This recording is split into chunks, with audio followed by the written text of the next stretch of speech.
right, so firmware updates. I want to start off by saying this video isn't going to cover any specific firmware version or update for yours or your buddy's bike. This is going to be more of a generalization of how to search for a firmware update and if we have sent you a firmware update via email.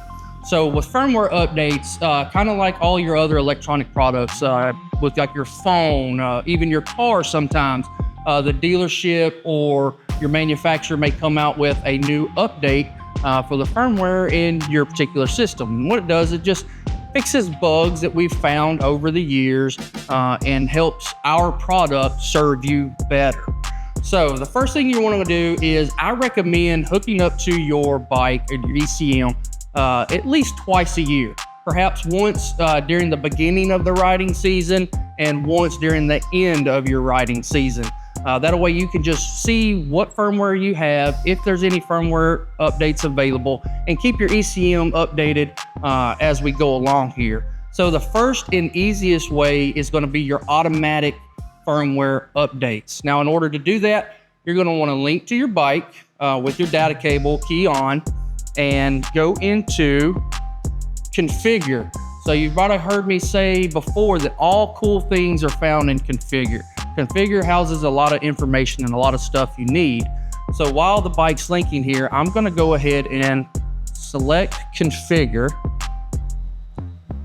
And the first thing you'll see is firmware upgrading options. Click on that little window, click OK. And it's going to come up a new window with 3 options. The first one's going to say automatic module firmware update. The second one is going to be update firmware file list.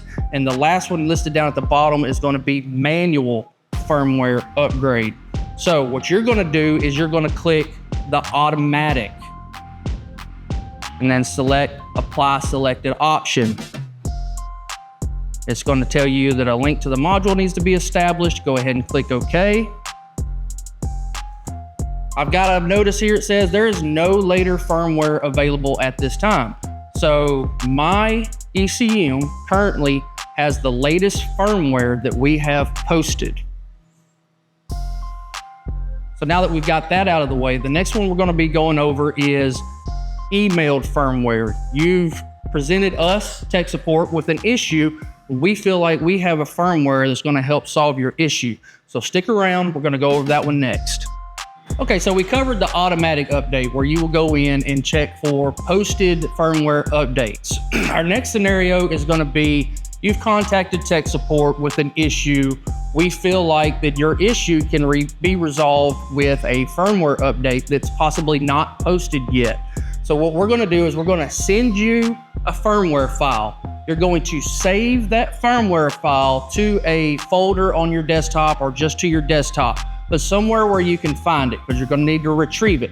Don't try to open it or read it or anything like that. Just save the firmware file to your desktop in a location where you can find it.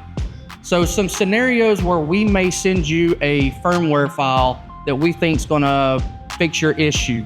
Let's say you have a FX model, probably like a 2021 FX model bike, and you're like, hey, my traction control isn't working, or my traction control light is stuck on, my ABS light is stuck on.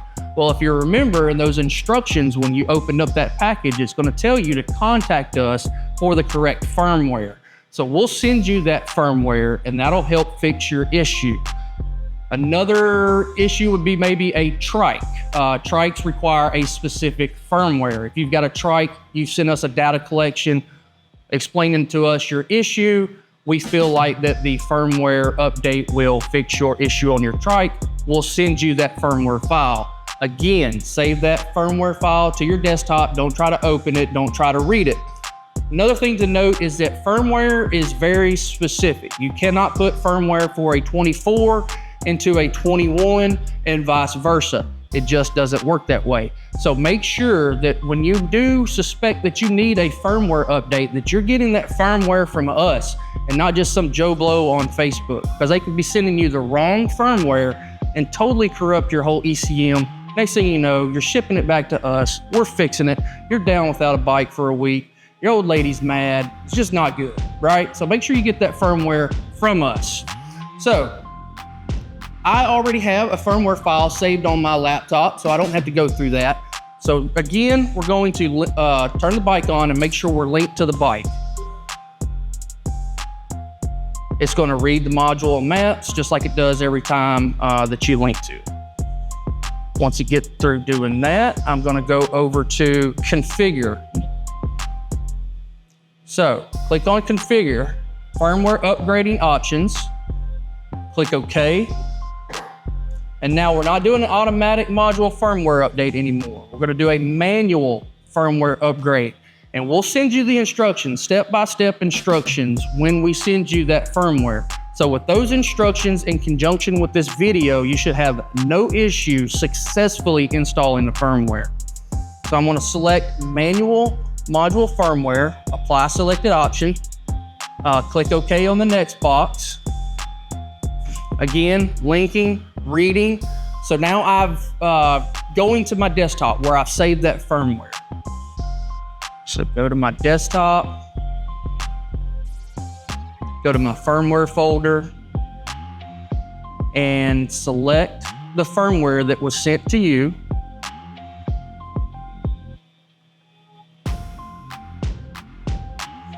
Now, during a manual firmware update process, you're going to have to do several key on, key off cycles with the run switch. This normally takes about 15 to 20 minutes. So when doing this, you're going to want to make sure that your laptop stays on a charger or is fully charged. But best practice is to make sure it stays on a charger. Same with the bike. Make sure that your battery's in good condition, that it's fully charged, and make sure you keep it on a charger as well during this update. You don't want it to go, you don't want the battery to drain or your laptop to shut off during the middle of this transfer, because if that file doesn't make it all the way through, it's going to corrupt your ECM as well. So do everything you can to limit the possibility of a disconnect in that file transfer. One thing I've seen before is key fobs. You may walk away with the key fob, the bike shuts off. That's going to cause an issue. So be sure that your laptop, it doesn't go to sleep. Sometimes when a laptop goes to sleep, that'll cancel or interfere with that transfer as well. And what that's going to do is you're not going to be able to link to it anymore. You're going to have to send it back to us, and we're going to have to do a hard re-firmware here in our electronics department, and then get that ECM sent back to you. So as you can see right now, it's popped up on my screen. It's asking me to turn my ignition off. You're going to do this several times throughout this process. And up under there, you can see if once you hit the power switch off, if the window doesn't close after 2 minutes, it gives you instructions on what to do. But honestly, if something happens, just kind of stop, notify us, hey, I was trying to do a firmware update, I was following the key cycle instructions, and it just sort of timed out. And we'll give you further information on how to proceed from that point. So right now it's preparing the module for update. It's going to do this several times. So Ben may want to speed this video right here because it's going to be kind of boring. You're just going to be watching me turn a key switch on and off multiple times and a couple of progress bars going across the screen. So now that it's went through that process, now it's telling me that I need to turn the ignition key back on. So I'm going to go back over here, turn it back on to run.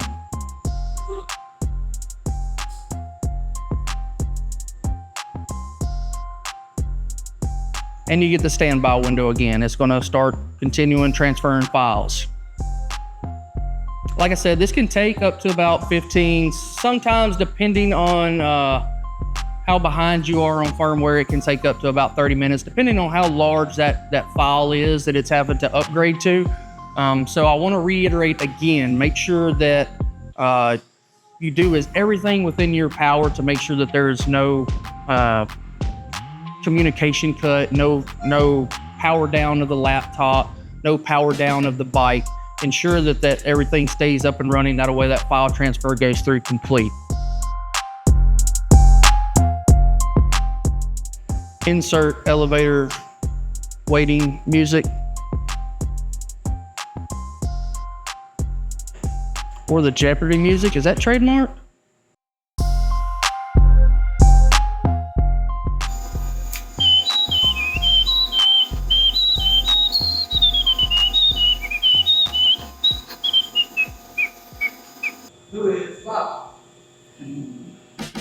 You are correct.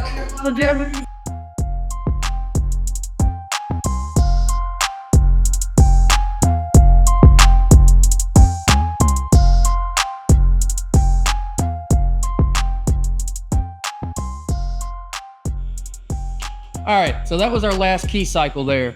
Our firmware upgrade process has completed.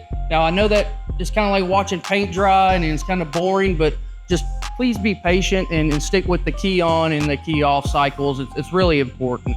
Like I said, you don't want to miss one of them and cause a firmware lockup. Like I said, then you got to send the ECM back to us.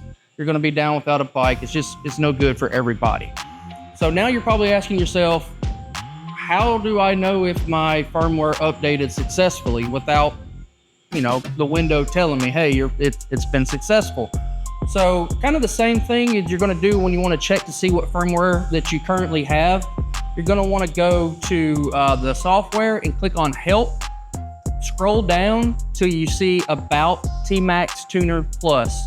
Now when you click on that, another window is going to pop up with a bunch of information. And up top, you'll see firmware release date and firmware version. So that's where you're going to look to see if we ask you, what is your current firmware version or release date? Maybe you already have the newest firmware and a firmware update isn't going to solve your issue and we need to look into your case further. This is where we're going to tell you to look. So you're going to want to go to Help, scroll down, About TMax Tuner Plus, and look at your firmware release date and firmware version. Now, some firmwares have firmware version 6.9, but will have multiple release dates. So if you just tell us, hey, I've got firmware 6.9, well, which firmware 6.9 do you have? We're gonna ask you for that release date. So that's something important to take note of too when we ask you, if we don't already have a data collection from you to see that ourselves. So we've gone over your automatic firmware update, and we've gone over your manual firmware update where we have sent you a firmware to load. That just about covers it. If you have any questions, always be sure to contact ThunderMax Tech Support.